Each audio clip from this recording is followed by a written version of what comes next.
Today, I'm playing Genshin Impact for the very first time. I know absolutely nothing about Genshin, except for that there's a girl who really likes explosives and that you play as multiple characters at once. That's it. So I'm going into this completely blind with no information whatsoever. So, I booted up the game, logged in, and watched my brother get kidnapped by the cute power lady after choosing the female traveler. Then I met the midget, who, as far as I've made it into the game, is the best character. By far. Sadly, I'm pretty sure you can't play as her, which was a really big disappointment for me.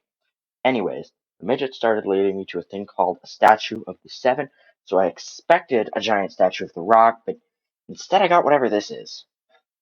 The midget then made me pray to the statue, and apparently the gods gave me wind powers, so yay, I guess. Then, the dragon flew overhead and landed in a forest nearby, so of course, the first thing we had to do was go straight to it. When we got to it, there was a dude talking to it. We scared the dragon, and both the dragon and the dude just dipped. Didn't see him again. Well, the dragon, not the dude I never saw again. Then, a knight named Amber shows up, and as I was talking to her, she asked if the midget was my servant, and is that a One Piece reference? Okay, from now on, I'm referring to Paimon only as emergency food.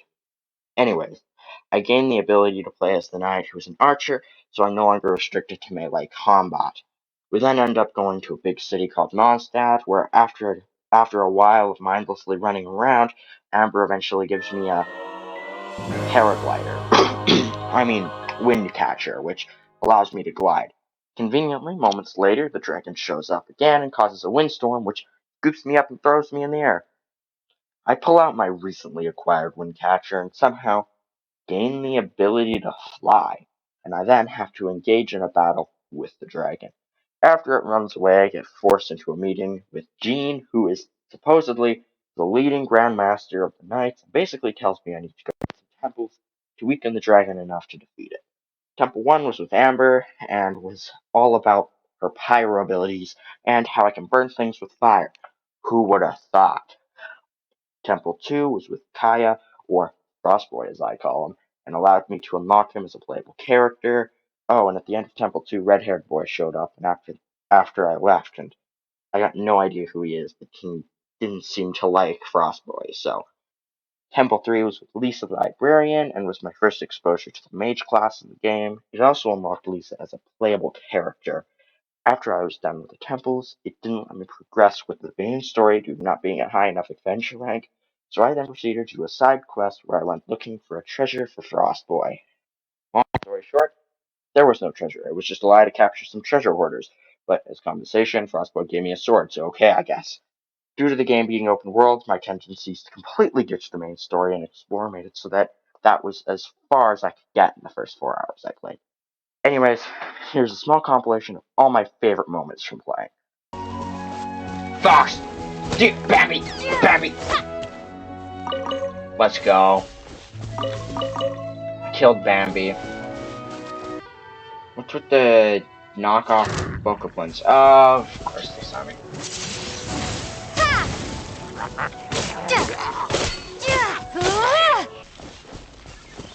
That is a big raccoon! You're a big raccoon! I wanna kill it! Squirrel! My task this time is to clear out their camp. It's alive! Kill it! Kill it with fire!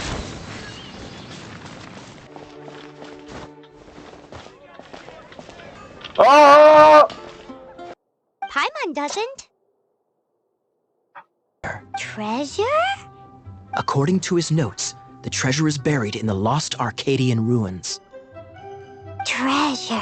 But the location of the ruins is currently unknown. I've tried searching for clues. Treasure! Hello, I'm Doesn't sound like a Flash. local name to me. Yeah, no, it's not a normal name at all. I have a hyphen in my name. Genshin Impact was probably one of the best new games I've played in a while. If I had to compare it to something, it would be like a mix of Legend of Zelda Breath of the Wild and Pokemon. Yes, Pokemon. You have to build your team and have a variety of types to counter others. Overall, I found that Emergency Food is the best character, and the gameplay was super fun and enjoyable. If you haven't played Genshin, I would highly recommend trying it out. It's free to play on mobile, PlayStation, and Windows, so you don't have an excuse not to try it out. Anyways, that's all the time I have. Goodbye.